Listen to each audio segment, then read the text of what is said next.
Hello, I'm Eric Orman, the owner and president of Cabinet Wholesalers, and I'd like to talk to you about cabinet refacing. Cabinet refacing is an excellent way to go if you're looking to keep your existing floor plan, or if you don't want to go to the extent of a full remodel. It's also a great way to go if you have countertops that you like and you want to keep. This is a before and after. So what we do is we remove your existing doors, drawer fronts, and usually the drawer boxes, and we dispose of them. We then take a factory pre-finished panel or laminate and we attach that to the exterior of your cabinet. That's what gets the color on the face frame, the sides, and the toe kick. We then install brand new doors, and we've got lots of styles and colors to choose from.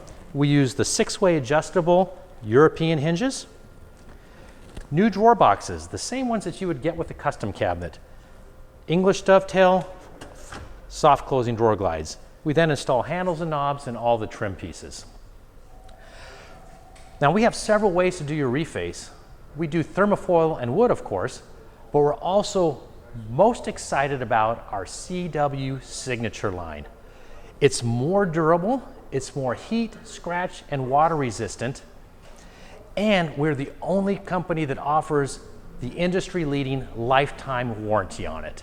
So if you'd like to learn more about cabinet refacing, please give us a call or simply visit our showroom. Thank you.